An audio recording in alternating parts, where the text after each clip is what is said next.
ตัวนี้ก็คนแล้วเรียบร้อยแล้วเนาะก็เกี่ยมตีอย่างเดียวแบบนี้ก็หลายเติบอยู่หาไฮหาตาก็ตีแล้วเท่านึงมื้อนี้ก็มาตีอีกเป็นหอบสอง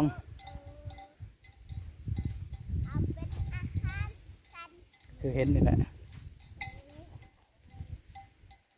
ก่อนที่เขาไปส้มคลิปกะฝากทุกคนกดติดตาม Subscribe กดไลค์กดแชร์ทำเบิ่งว่าวิธีการตีเขาของเราเป็นอะไรก็ติดตามเบิ่งกันเลยเนาะอากาศสิเกียมตีจักหน้อยนี่แหละพักก่อนนี่กองเขาก็สูงสักนี้แหละสูงเติบซ้ำแอลทั้งในก็แมนบอลเข้าซิตี้ก็มันมีสบายเพื่อว่ามันบอเม็ดเขาสิบอออกข้างนอกสิบป่งออกข้างนอกแล้วตีกับเขาไปทางใน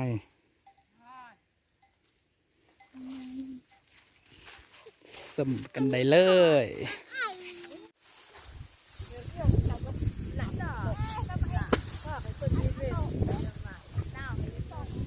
เรา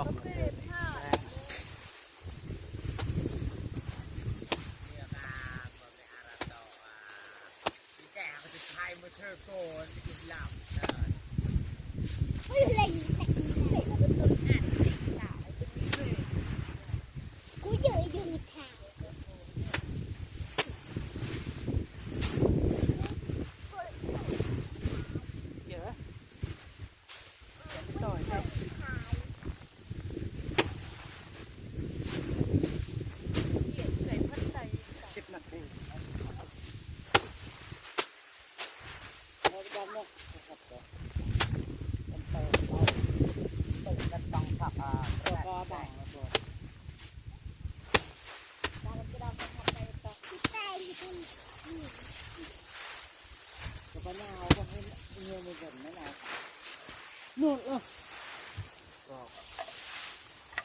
ย่อให้ตอบก่อนไม่แม่ก่อนย่อกันลอยได้อยู่กับได้ต่อเติมนี่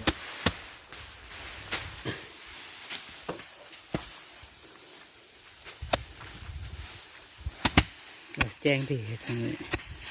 กาแฟเนี่ย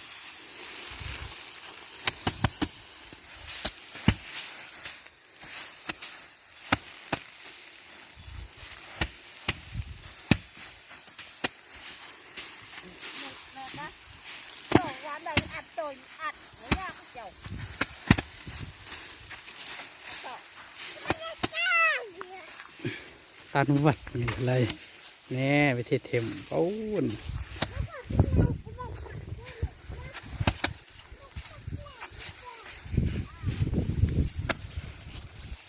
เชิญลายมันก็สายจับขมับเกิดมาขมับ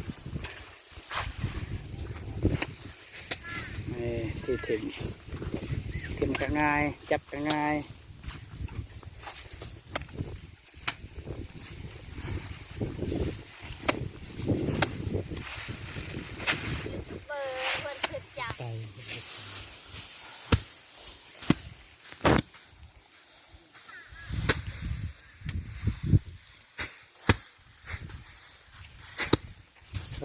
8 นาที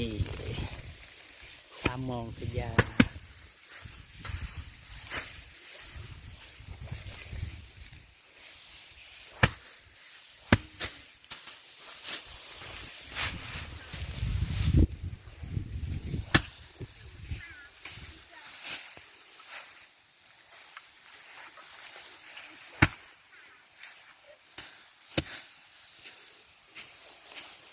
เท่งจับแม่ก็จะใส่อันนี้ก็เสร็จเหยียบแล้วก็ตีแบบนี้เห็นบ่เนี่ย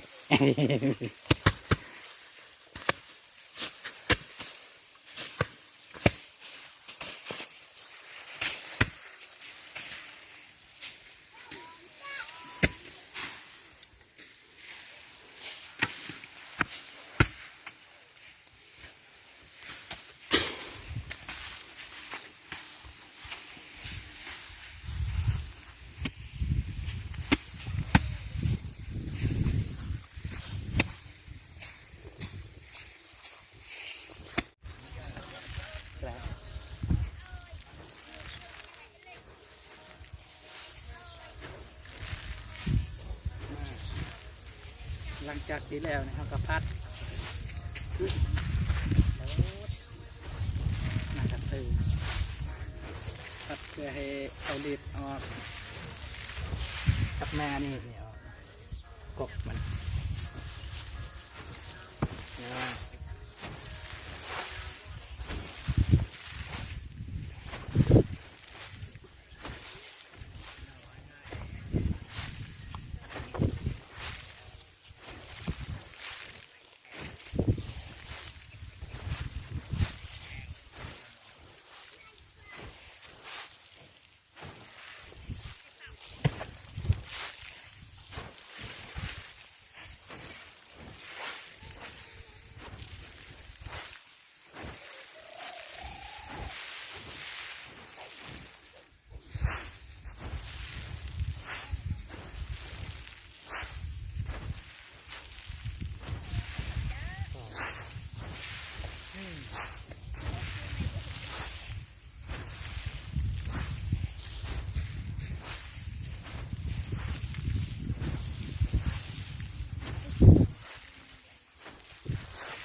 ปักแยกไหมตาวิ่งแล้วก็ท้ายแล้วก็เกลือก็ท้าย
สารพิษนี่นะครับนี่